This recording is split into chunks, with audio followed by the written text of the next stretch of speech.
के बीच में जो डिफरेंस है वो क्या है और क्यों एक ऐसा सेंट्रल एजेंसी है जो कि होने वाले क्राइम्स चाहे वो कोई भी स्कैम हो, चाहे रिलेटेड टू फाइनेंस हो या फिर कोई करप्शन स्कैम हो, तो इनको फाइंड आउट करने के लिए ये दो जो सेंट्रल एजेंसीज़ हैं इनका बहुत बड़ा रोल है।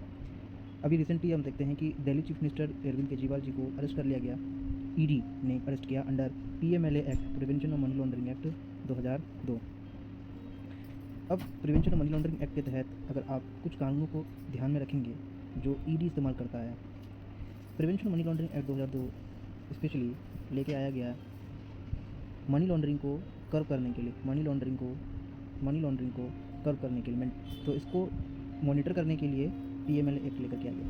लेकिन बहुतों को कन्फ्यूजन हो रही होगी कि मनी लॉन्ड्रिंग है क्या।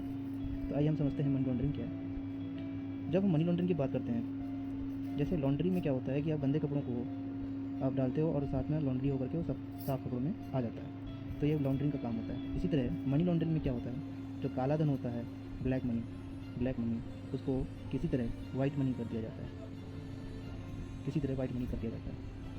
ये क्यों किया जाता है उसका बेसिक रीज़न है कि जो इनकम टैक्स है, इनकम टैक्स को बचाने के लिए, ताकि सरकार का कम से कम हस्तक्षेप हो और ज़्यादा से ज़्यादा मुनाफा हो, प्रॉफिट हो, जो माफियाज होते हैं, क्रिमिनल्स होते हैं, या फिर कोई पॉलिटिकल एंगल से देखा जाए तो कुछ ऐसे लोग भी हैं जो इस चीज़ को ज़्यादा ध्यान देते हैं।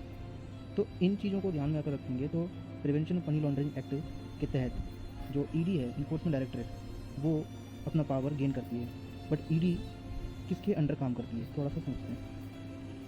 ईडी जो है वो स्पेशली 1956 में इसको लेकर के आया गया था, ईडी को। और ईडी स्पेशली जो डिपार्टमेंट ऑफ रेवेन्यू है उसके अंडर ईडी आती है, जो कि मिनिस्ट्री ऑफ फाइनेंस में अंडर रूल होती है, कंट्रोल होती है, मॉनिटर होता है ये। अब ईडी क्यों इतना ये कह सकते हैं कि आप क्यों इतना टफेस्ट इसके पास रूल होता है कि इसमें आपको बेल भी मिलना मुश्किल हो जाता है, तो उसके कई सारे कारण होते हैं। जो ईडी है, ईडी के अंदर आपको ईडी स्पेशली सीआरपीसी एक्ट को फॉलो नहीं करती। ये इनके अपने कानून होते हैं और ये कानून जो है वो FATF act, financial action task force, जो ग्लोबल वर्ल्ड वाइड के तहत देखा जाए तो उसको मद्देनजर रखते हुए ईडी के कई सारे जो कानून हैं, जो जिससे ईडी जिस कानून से वो अपना पावर गेन करती है, तो वो इसी को देखते हुए बहुत चीज़ें आपको दिखेंगी। पावर्स हो गए, सिग्निफिकेंस क्या क्या हो गया, किस तरह से किसी के स्कैंडल को रोकना है, या फिर किसी को किस तरह से उसको मॉनिटर करना है, तो ये सब ईडी का काम होता है। बट ईडी में क्या होता है कि ईडी जो है उसमें बेल मिलना इतना आसान नहीं होता। वो इसलिए नहीं होता क्योंकि there is a burden of proof. इनके पास बहुत प्रूफ का बर्डन होता है।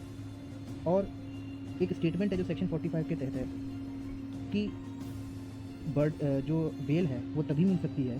सेक्शन 45 में ये है कि बेल तभी मिल सकती है अगर कोर्ट सेटिस्फाई हो जाए कि ये जो इसने किया है वो सही है और सही नहीं है। और अगर कोर्ट सेटिस्फाई हो जाती है तो बेल मिल जाएगा, और अगर उनको ये लगता है कि नहीं, ये फ्यूचर में भी ये गलती नहीं करेगा, तो भी उसको बेल मिल जाएगी। तो कहने का मतलब ये है कि दो कंडीशन को आपको फुलफिल करना होगा। ईडी अगर एक्यूज़ करती है किसी पर्टिकुलर पर्सन को और उसके लिए बेल के लिए डिमांड होती है, और इनकी सज़ा बहुत ख़तरनाक होती है। ख़तरनाक इन द सेंस कि एक तो नॉन बेलेबल होता है, और दूसरी बात यह है कि इनका कोई फिक्स टर्म नहीं होता है कि कब इनको बेल मिले, कब जो एक्यूज़ पर्सन उसको बेल मिले। तो मिनिमम 3 से 7 साल तक का जो है इनका टेन्योर होता है, जो गिरफ्तारी का ये होता है कि 3 साल से लेकर 7 साल तक गिरफ्तार, 3 साल से लेकर के 7 साल तक आप उस किसी पर्टिकुलर पर्सन को गिरफ्तार हो सकता है अगर ईडी उसको एक्यूज़ करती है। अब हम चलते हैं सीबीआई की ओर। सीबीआई में क्या होता है, सीबीआई एक सेंट्रल गवर्नमेंट एजेंसी है। ये एक्चुअली 1941 में जब ड्यूरिंग वर्ल्ड वॉर 2 आया था, तब इसको स्कैंडल को मॉनिटर करने के लिए सीबीआई का रोल हुआ करता था। बाद में 1963 में 1 अप्रैल 1963 में सीबीआई का एक्चुअल में गठन हुआ। एक स्टैट्यूटरी बॉडी है ये सीबीआई। और सीबीआई की अगर हम बात करेंगे तो सीबीआई के पास 3 डिवीज़न होते हैं। ये 3 डिवीज़न कौन कौन से होते हैं? एंटी करप्शन डिवीज़न होता है, एक होता है आपका इकोनॉमिकल ऑफेंस, और एक होता है आपका स्पेशल क्राइम डिवीज़न। तो ये 3 डिविजन्स होते हैं सीबीआई के। अब सीबीआई का जो कन्विक्शन रेट होता है वो बहुत हाई होता है as compare to ED. ED का कन्विक्शन रेट कम रहता है। बट अगर स्कोप की बात करें तो ईडी वर्सेस सीबीआई की बात करें तो ईडी जो है एक तो जूनियर है as compare to CBI senior है, क्योंकि जो गठन हुआ था सीबीआई का पहले हुआ था, उसके बाद ईडी का हुआ था। दूसरा है कि ईडी का जो स्कोप है वो लिमिटेड है, इसका स्कोप ब्रॉड है। ईडी जो है इसके अंदर ईडी में क्या होता है कि ईडी सीआरपीसी एक्ट के तहत नहीं चलती, ये पीएमएलए एक्ट के तहत चलता है। सीबीआई सीआरपीसी अब तो बीएनएसएस हो गया है, उसके तहत सीबीआई रूल करती है, कंट्रोल करती है। और एक और आप डिफरेंस आप लिख लो कि एक और डिफरेंस अगर आप लिखोगे तो एक और डिफरेंस लिख सकते हो कि ईडी में आपको बेल नहीं मिलता, नो बेल। ठीक है, तो एक स्टेटमेंट आप लिख सकते हो कि गिल्टी अंटिल प्रूवन इनोसेंट। जब तक अपने आप को निर्दोष साबित नहीं कर दोगे तब तक आपको बेल नहीं मिलेगी।